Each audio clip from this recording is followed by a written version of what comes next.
Hi, Charlotte. It's super nice to have you here again.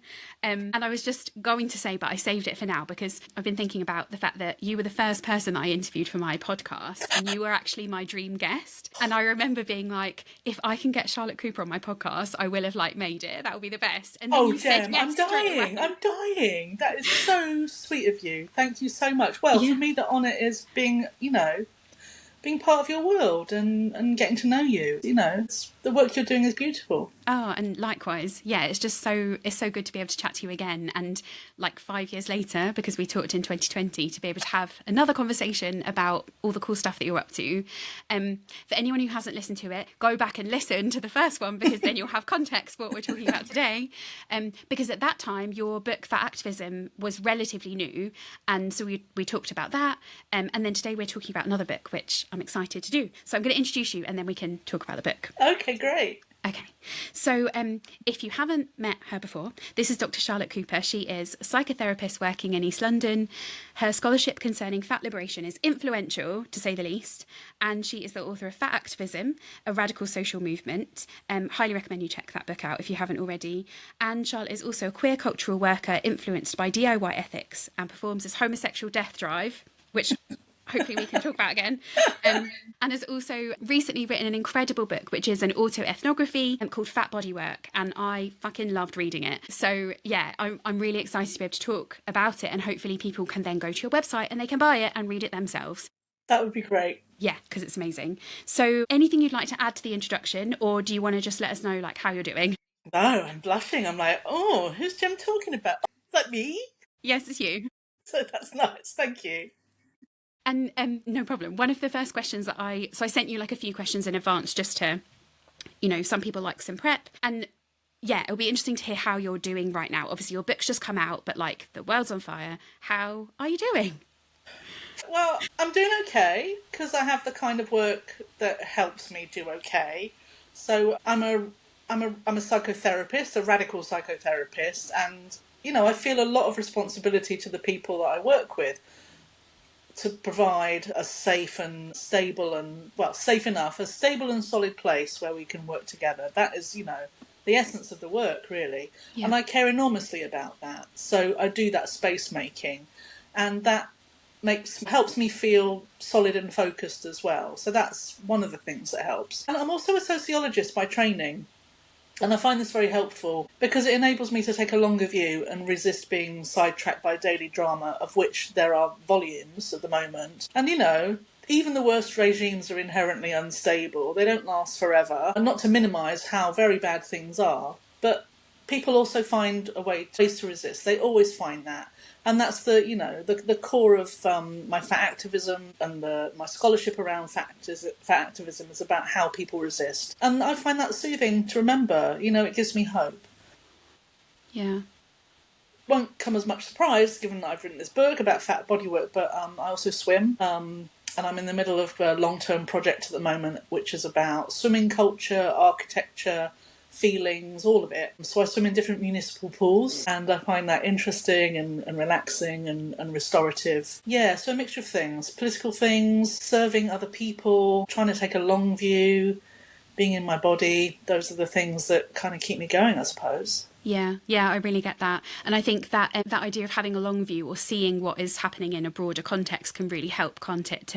Because it can be, obviously it's important to zoom in and be with what is happening, but having that sort of broader context, it hasn't always been this way, it won't always be this way, things change. Yeah, I think is really helpful and reassuring, even if it's terribly shit right now. Well, devastating, in fact, and finding ways to grieve the devastation, to maintain some hope that there'll be some rebuilding, hopefully a lot of rebuilding, to express solidarity with people who are at the sharp end of everything. Yeah. That's also part of the work at the moment.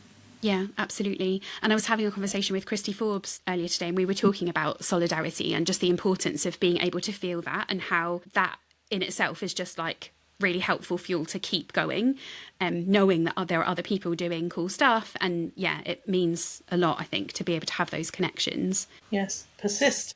Yes, definitely. And so coming to your book specifically then, because it almost feels like there's something really radical in the sharing of having your own movement practice and how that's developed. And, so for people who haven't heard it, is it okay if I say a little bit about it and you can add anything that you would like to describe? I'm going to wave it.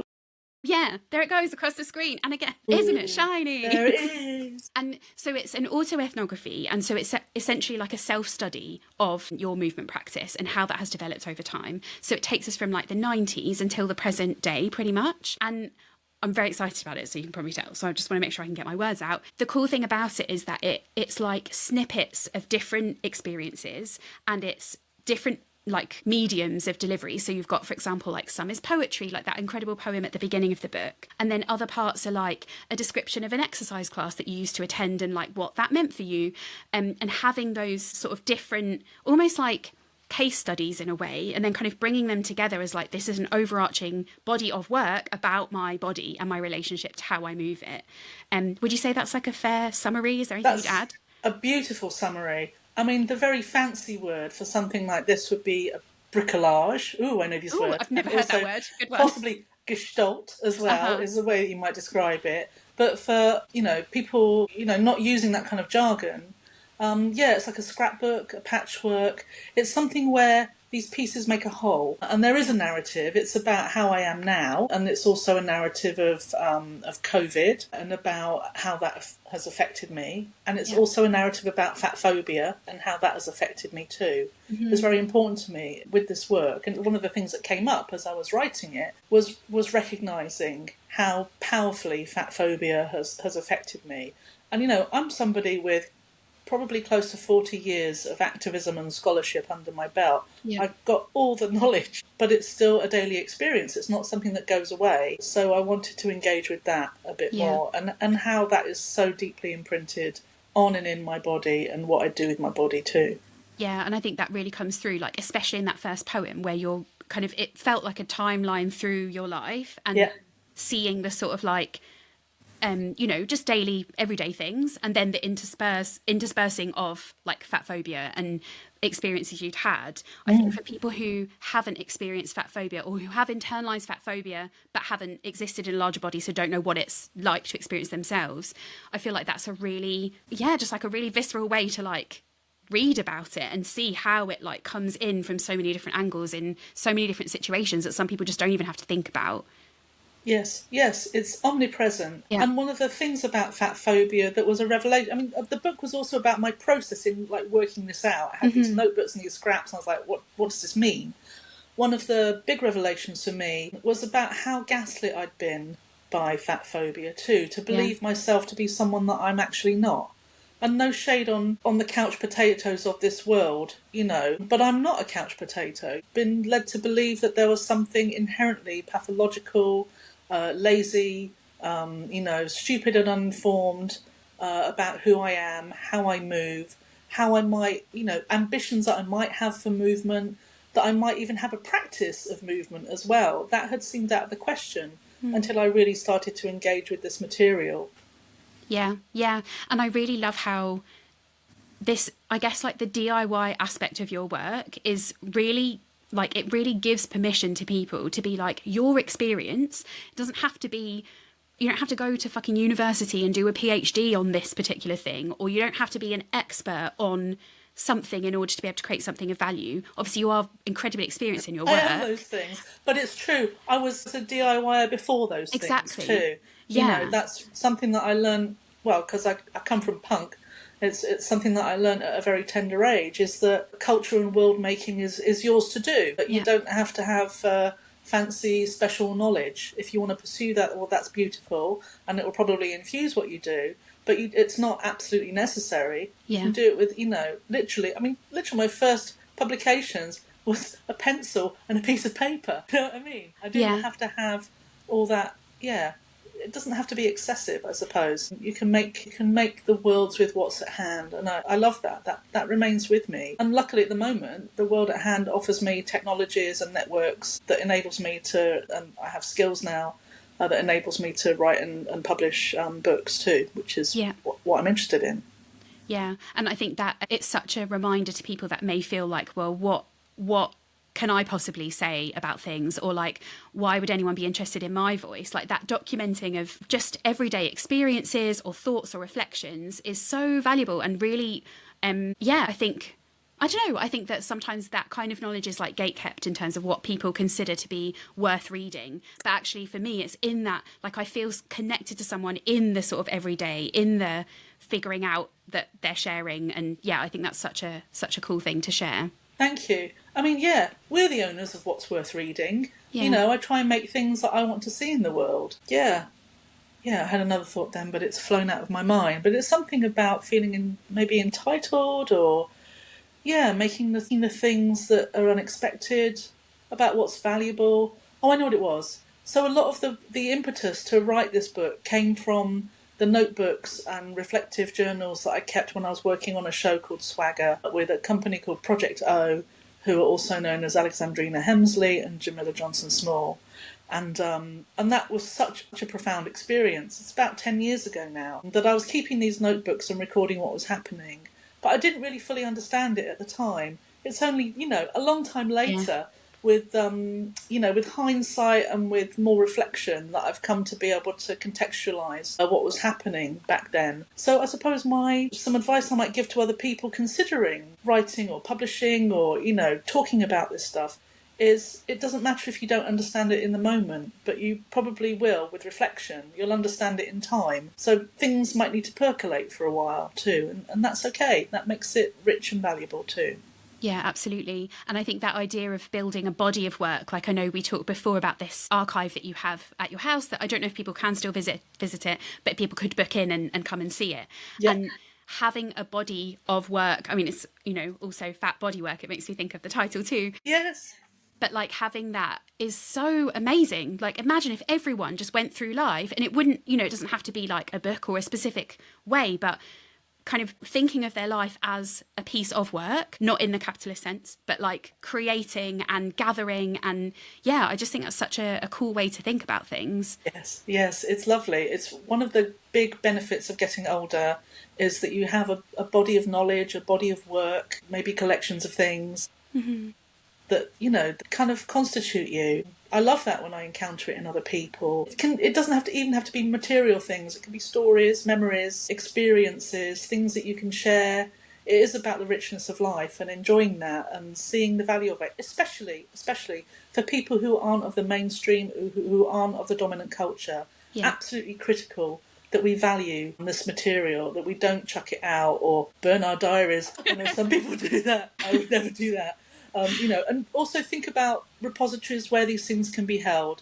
In London, we've got the wonderful Bishopsgate Archive, which has collections of radical material, all kinds of things. And there are also regional archives as well. You might think about your own collections, your own work, where it might go when you're finished with it, perhaps when you've moved on to other projects, or when you die, perhaps. I suppose I'm at the stage of life when I'm thinking about what will remain of me when I'm gone, and it won't remain forever, but what can I give a good chance of remaining? Yeah. That's on my mind a lot at the moment too. Yeah, I can really understand that, because it would be such a shame for all of that to be lost. And like you said, the dominant culture, the narrative of history is shared. That is not everyone's experience and is only, select things. And so every time, I mean, I feel like I talk about this all the time, but every time people realise they're queer or realise they're neurodivergent or, are any kind of marginalised identity, they're having to search and scour the archives for like anything that gives them a sense of like connection to elders. And just, yeah, you're just like, here you go, here's all my work, you might enjoy it. Dig in. Yeah, I mean, that whole kind of reinventing the wheel each time, each Yeah. new wave of activism.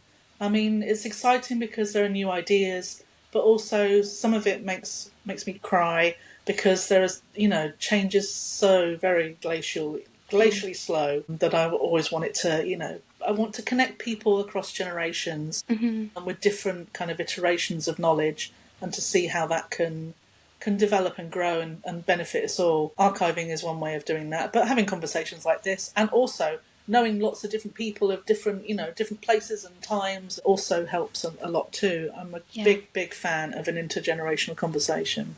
Yeah, absolutely. Yeah, 100% agree. I really want to talk about that, but maybe I'll talk to you about that afterwards. Okay. I have a question. Okay. So, all right then, let's get into the book in terms of like what your discoveries were and like what it was like learning. Because I guess you've obviously developed a movement practice over time, and that has been like tweaked and affected by things like COVID, you know, not being able to go out or having to adapt in certain ways. And when you got to the end of the book and kind of looked at your movement practice as a whole, I guess, what was that like for you and what did you learn about your movement practice? I mean, spoiler alert, you share this in the book too, but yeah. Well, that it's very humbling, actually. It's really hard and really humbling. I guess that might be the headlines. You know, in a lot of kind of fat liberation rhetoric, certainly in health at every size, there's this instruction to find joyful movement. And Yeah. you also hear in the culture at large as well, you know, find something you really like. Well, that's lovely advice, but persisting and keeping going and encountering your own body in the mire of fat phobia makes it really, really difficult. Yeah. So difficult. You're encountering shame all the time. Feeling inadequate, feeling, you know, too slow, too, you know, I don't know, lumpy, blobby, whatever. So it's a continual engagement with that, which is really, really, really hard for me. Maybe other people have other experiences, but my movement is anything but light, live, athletic, virtuoso.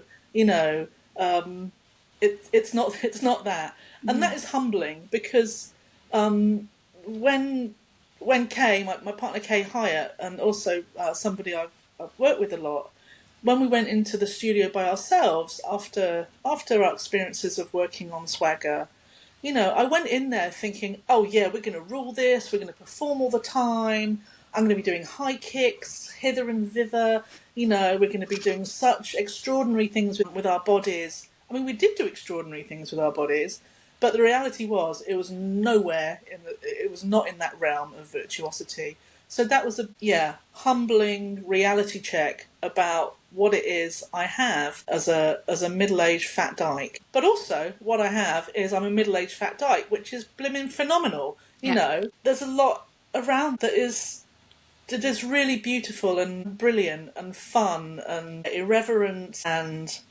rude and naughty and badly behaved and expressive. I suppose that was one of the big takeouts of doing that period of work, was about how expressive my body could be. That was a revelation to me. But yeah, the big takeaways were about, wow, fat phobia is big and real and affects me profoundly. The big takeaways were about, oh my god, COVID really destroyed so many things. And also stuff around what thin people say about fat people's bodies moving. Not a lot that's massively helpful, but there are bodies of work which are helpful around somatics, for example, around mindful movement. It's really good. And also what fat people experience, which is exclusion, marginalisation, self-hatred, but also this amazing resistance, again, irreverence, quiet practice, things that people discover by themselves. I mean, I always love the queer edges of things as well, so the rude stuff was really great. Yeah, and people like Martinus Evans, who runs the Slow AF Run Club, you know, it's like you're taking something and making it slightly different. So what thin athletes might make of running, for example, he turns into a different sort of aesthetic, which is really, I mean, what you were saying earlier about, you know, the things that you actually want to see and the things that you can relate to. Well, he does a really good job of that. Yeah, so it's also about, I suppose, expanding what is possible.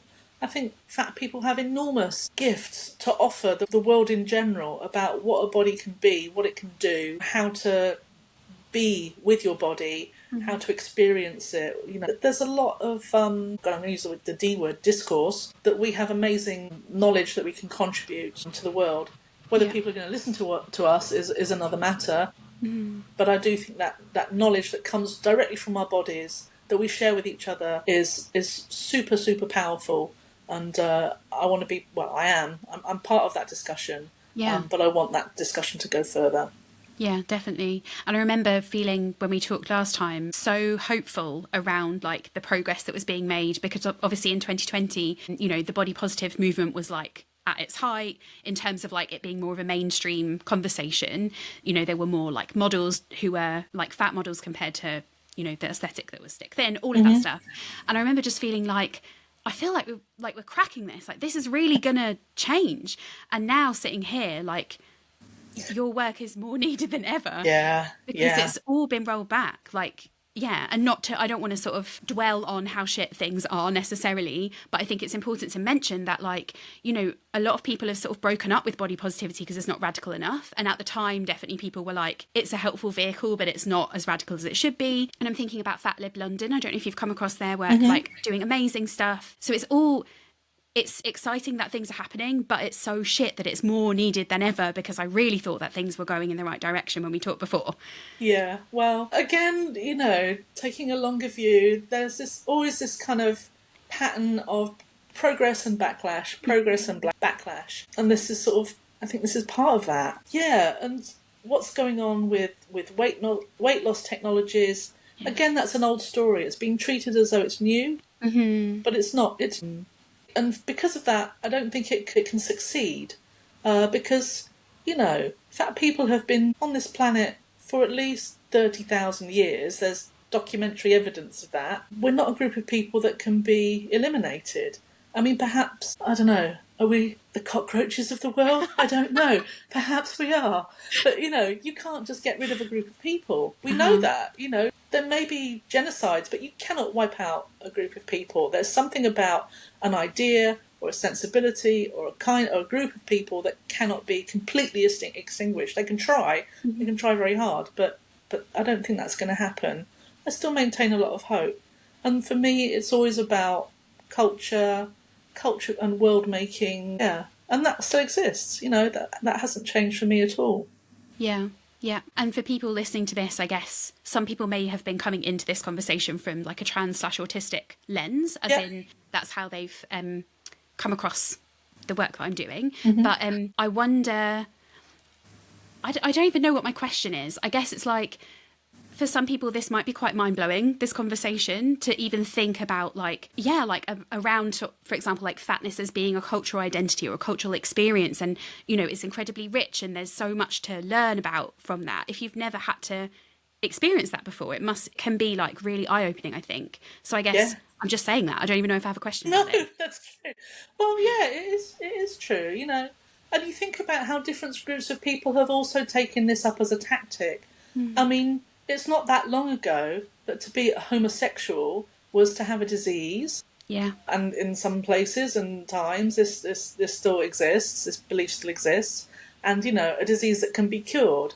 Well, it turns out that LGBTQI+++ culture is one of the richest, most diverse, most brilliant cultures in the world, and no way is this pathological, and nothing is going to cure that, baby. You know. So you can see that it's a tactic that is it's a powerful tactic to look at. There are lots of ways of looking at fat. Medicalisation is one way of looking at it, and weight loss or the, what do they call it, weight management. There isn't kind of a word for that because it's assumed to be the norm, but it's only one way of looking at it. Looking at fat people as a culture, as a group of people, possibly with things in common, is another way of looking at it. That's my way of looking at it. Yeah. And there are other ways still. I mean, there are sexual subcultures around fat as well. There's, you know, cultures around fashion, and cultures around, body practice as well, I suppose. But there are lots and lots of different ways of looking at fat. And for me, culture making is a really important form of activism, and also the queerness of it as well. The bits that I like are the bits that are a bit strange, on the edge. You know, they kind of don't make sense. They might be a bit wrong. They might fail. Those are the bits that I really, really love. So it doesn't have to be all one flavour. It's about the mixture and the diversity that makes it really good and rich. Yeah, absolutely. Yeah, I have so many thoughts, but I'm just going to check that I'm on the right track in terms of the things I said I was going to ask you. One of them was around, a bit like when we talked about if people want to sort of document their lives or their learnings in some way. Do you have any kind of recommendations for how people might create or engage with their own movement practice? Yeah, it's likely to bring up a lot of stuff. try and have somebody or something. It might not be somebody, it might be a journal, it might be a notebook, it could be speaking something into an app, but something that will support you, that will help you, that will give you something that you can look back on, I suppose. Being curious about it, looking and feeling, trying to work out what's going on. I mean, recording, yes, in whatever form or flavour that moves you. It could be anything. You can use digital technology, you can go fully analogue, it doesn't matter, it could just be a conversation.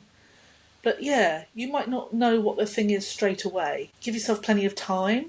That's the main thing, actually. These things take time.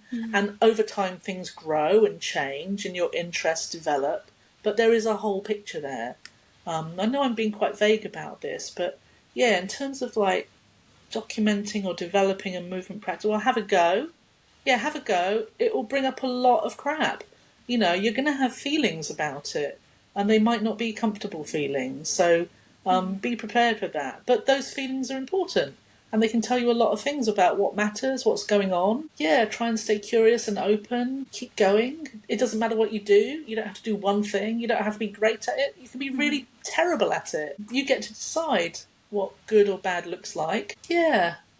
Forget all the stuff about having fun and doing stuff you love. No, there'll be many, many days, most days, where you just think, oh. I so relate to that. Yeah, it's not happening. Yeah, no, I'm not sure. What is it? You'll find your own path, I suppose. Oh, and also if it stops, don't worry. You can pick up something else or you'll pick it up again. Just, I suppose for me, what has helped for me, certainly in writing the book, has been knowing that there's a thread. There's a thread of movement and expression that has been there since I was a tiny tot and has persisted throughout my whole life. I mean, it's very hard for me to remember times in my life when there hasn't been something, even if it's walking around. You know, walking around town a bit, that would have been my practice for a few years, but there's always been something. And yeah, maybe you zone in on the things that you do. And don't worry about, you know, being healthy or it being good for you. Yeah, for me it's about sensation usually, being naughty, doing stuff I'm not supposed to do.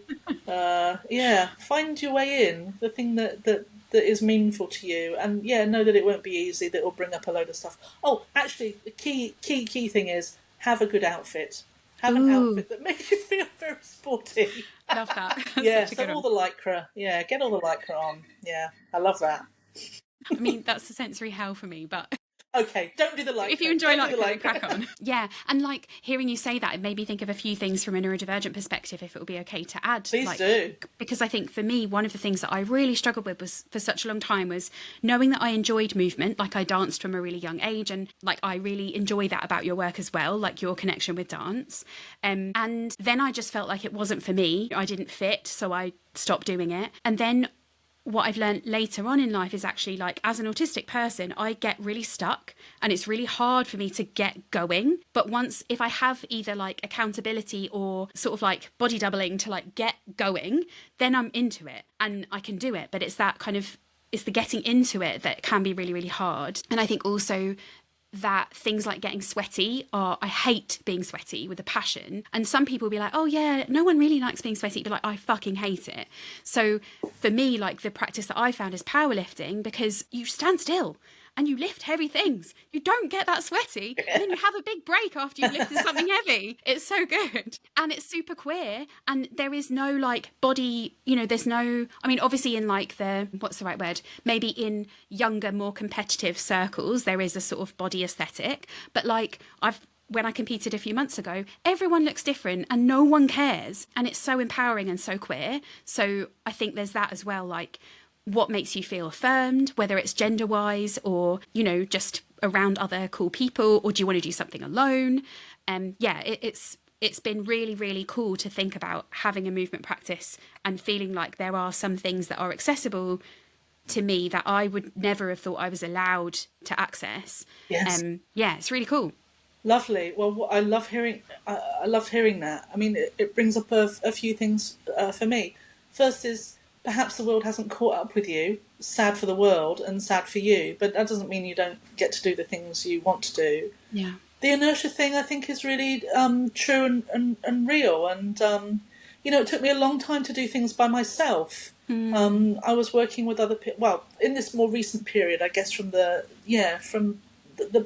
period in the book, I guess from the 2010s onwards, to do things by myself was quite a stretch. Yeah, so having other people who you're doing stuff with, really, that was important to me.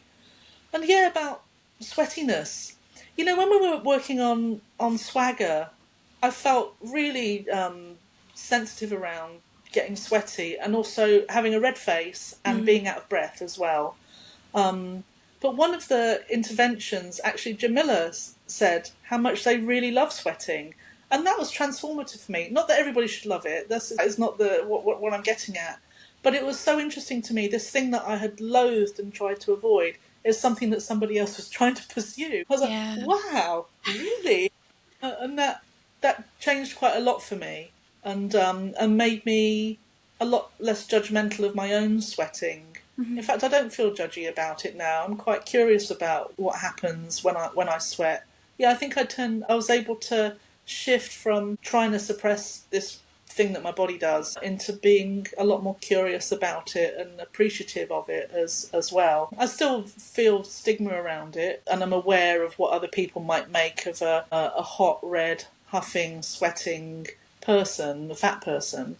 But also I recognise that's a story of fatphobia as well, and that, yeah, it makes me just more curious about what it is to sweat and seeing other sweaty people as well. It's like, oh, you kind of start clocking each other.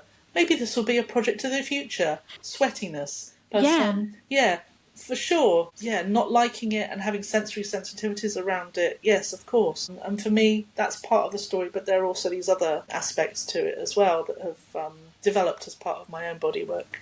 Yeah, and even you saying that, I feel like that's been really healing, just hearing you talk about sweatiness. I think one of the reasons I have found it so sensorily overwhelming is this, I remember specifically as a child thinking, oh shit, I'm sweating and no one else is, and trying, how do you stop sweating? Or, trying to kind of stop it, and you can't. And then it's almost like the more you try to stop, the more you sweat because you're getting stressed. So even just hearing you say that, I'm thinking wow, well, maybe it isn't just a sensory thing. I'm sure there's also other stuff there. So yeah, I'm going to think on it more. Yeah, well, there is other stuff there, because I'm reminded of a snippet of a poem that was sort of present when I was young, which is really infused with misogyny and classism and probably racism as well, which is about ladies only glow, only disgusting things sweat. And I really internalised that. But no, it turns out, well, am I a lady? Well, not really, but, it turns out that lots of people sweat. And it doesn't have to be a morality tale or a value judgment. It can just be what it is. Yeah, exactly. And as we're having this conversation, I'm also aware that I'm sweating because it's really hot. It's 30 something, or I don't know, 28 or whatever. It's very hot today. Yeah. Okay. Well, I had 2 other questions. I'm just going to check the time. I think, would it be okay just to ask you my other 2 questions and see if there's anything else? Okay. So one of them was, because the idea behind having these conversations is, as cliche as it might sound, to have bold conversations and talk about things that people maybe don't feel comfortable to, or might be confronted by in some way. And so my question to you, first of all, is, can you tell us about a time where you've made a bold choice and how it changed you? I mean, I'm sure there are so many, but if you can pick one or a few. Yeah, it's funny, I do make a lot of bold choices. For somebody who is fairly anxious and quiet and hidden a lot of the time, I also do bold things. I can't make sense of it, but there it is. But I suppose one of the bold things I've done in recent years is the choice to make my own books. There are loads of books that I want to write and publish about therapy and queer stuff and fat and art, all weird stuff too. And so I've decided that I'm going to pursue that. It's about valuing what I do and being good enough, but also at the heart of it, not depending on gatekeepers and their permission to exist. So making my own stuff. And it's been great. I've been learning so much. Also humbling. My books are not bestsellers, to put it mildly, but they break even and they make a little bit of money. And it's exciting because they find the way to people who appreciate them. That's the thing that I want most, is to be able to express myself, and perhaps for other people to engage engage with that and for us to have a conversation about it as we're doing today. I mean, this is my absolute dream for the things that I'm making. Yeah, so I've certainly grown up with the idea that, you know, books are not for the likes of you. Been rejected plenty of times. I have been published all over the place in lots of different ways. But the publishing that I enjoy the most is where I can make an object myself. So all the things from writing and editing and doing the research and being interested in something that maybe nobody else has really gone for, something unique and original, that's important to me. Laying it out and designing it and getting it printed, promoting it, talking about it, doing readings, I love that. Yeah, all the life of books. And different sorts of publishing now as well, so electronic publishing too. And my background is in zines, so that was they were the first places, comics and zines is where I was publishing and being published. So it feels like this is another story, I suppose, not just about my body, but also about the world of making stuff, of putting ideas in the world, ideas that wouldn't normally get a look in. Maybe not so much unpopular ideas, but, you know, very marginal ideas, I suppose. That's important to me. And yes, I've been doing that. And that's quite a bold choice to do that, to go, yes, I'm going to make books. I'm going to be a publisher. Yeah. So that's also what I'm doing. That's so cool. I love that so much. And I think, like, imagine if you just wait for someone else to be like, yes, I consider that to be good enough to publish, or like a good business choice, whatever. Like, the world would miss out on so much cool stuff. And yes. I feel like that happens to so many people. Don't wait. Yeah. Just do the thing. Yeah, you'll be waiting forever. You will. And also, somebody might pick it up, but they'll change it and they'll make it fit their own agenda. And sometimes that's great. And often, always actually, working with other people is great. So whenever I make something, there'll always be conversations before it's put out into the world. You can't do absolutely everything by yourself. And, you know, you might want to make a decision about, is this something that I want to reach a much bigger audience? And that is fine. Yeah. But that process will change it, and it might not be the thing that you originally envisaged, and it might improve it, but it might not. So yeah, the bold choice to make my own stuff, and books especially that have this kind of ooh aura around them. Yeah, that's been a bold move, I think, on my part. Yeah. That's so cool. Would you, this is sort of like I'm just curious, would you consider with your publishing house, like for other people, would you want to publish other people's work, or is this like really contained for yours? I think I would, you know. At the moment, I'm learning how to do it, but I'm going to get good at it. And I think at that point, I'm going to throw the gates open and see what else is out there and what people want to put in the world. But I also imagine that would be a similarly DIY process where I'm working with people to make their own things and, you know, helping them with skills to do that. Yeah, that would be great. I'd love that so much. But I'm still in the kind of early learning stages at the moment. But, you know, the learning curve is steep, and I know all about ISBNs now. I'll tell you that for nothing. I know nothing about them other than their long numbers. That's very cool. Yeah, and like, who knows, we might speak in 5 years' time and you're like, oh yeah, I published this person's book and like this person's doing cool work. Yeah, that's cool. That would be great, wouldn't it? Yeah, it would be really cool. Do you think you have a book in you? That is such an interesting question. So I thought, basically, I have a book planned out of what I would write and how it would be, and I just can't write. Like, my mode of communication is speaking, and so that's why I do this, because I recorded a solo podcast last year, which was my first time doing something on my own that wasn't interviewing other people. And I just find writing very hard.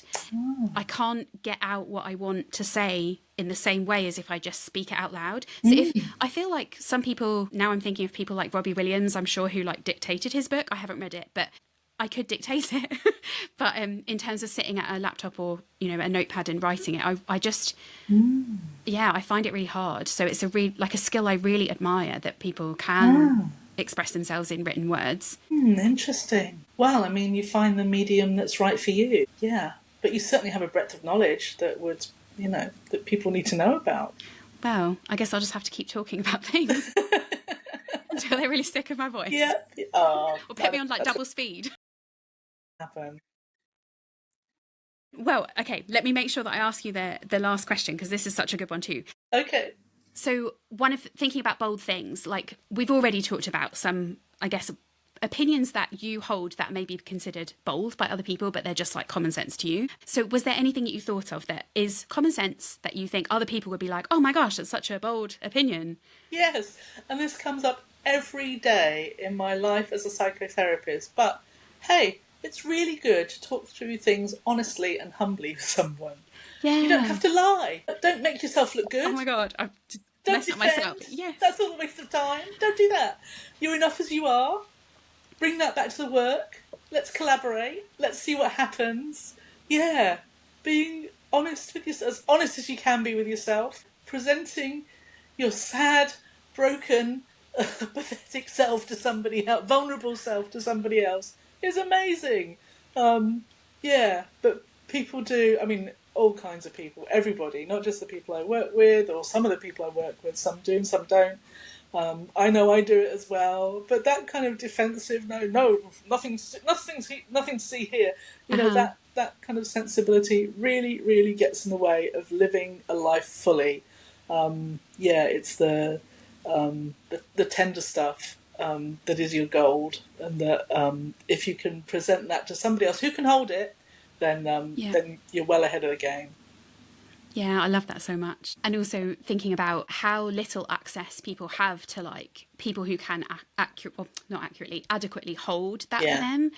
I think, obviously we do slightly different work in terms of I'm not a therapist, but you know, as a coach, like a lot of stuff comes up and I'm like, ethics are incredibly important to me.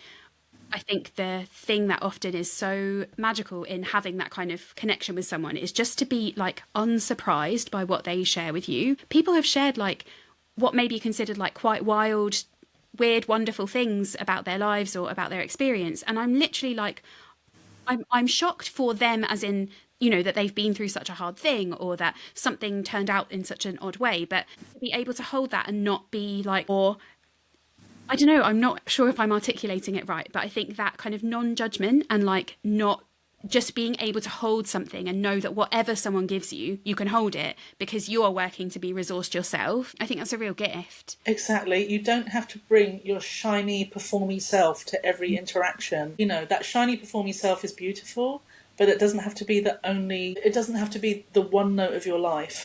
Mm-hmm. Yeah, the rest of it is gorgeous and important too, and really valuable. Yeah, and it's such a gift to be able to let people into that, because that's how you know and understand people fully, isn't it? Or as fully as you can, rather than just interfacing with like a small thin layer of what someone is wanting to share. Yes, or somebody's online brand. Do you know what I mean? It's like the real stuff is where it all happens. Yeah, definitely. Okay, well it's wild that is bold, but I think it is. Yeah, it's so good. Thank you. Is there anything that you think that we should still talk about that we haven't covered? Like anything that you came here today thinking we should definitely make time to talk about that? I don't think so. I suppose I want to say, to acknowledge the valuable spaces that you create for conversations. I really, really enjoy your work, Jem, and it is such a pleasure to be part of it. Yeah, it's a sort of world-making, culture-making, these delicate and nuanced conversations, your skill as an interviewer. Yeah, I just want to acknowledge that and say that I appreciate it and I appreciate you. Thank you so much. That really means a lot. And yeah, likewise, like I said right at the beginning, I remember thinking, if Charlotte Cooper comes on my podcast, I will be like, I've done it. Like I've had a really great conversation and a brilliant guest. And then you said yes, like you were my first guest, and I was shitting myself because I was really worried about like what if I didn't do a good job. But I think having that just experiencing your trust in me is really, really affirming, and like really helps me to make sure I'm doing a good job, knowing that you like trust me to do a good job, if that makes sense. I do. Yeah. Thank you so much. Yay. And just to say, everyone should go and get your book, and they should get your books, as in plural. And if people want to find out where they can follow you, obviously I'll share all the links. They can go to charlottecooper.net, which is your website. You also are a psychotherapist, so people could work with you potentially if you have space. But yeah, just like whatever way they can get involved in your work, I would highly recommend that they do. Oh, well, thank you for that. Yeah, that'd be great. Thank you. Cool. Okay. Thank you so much.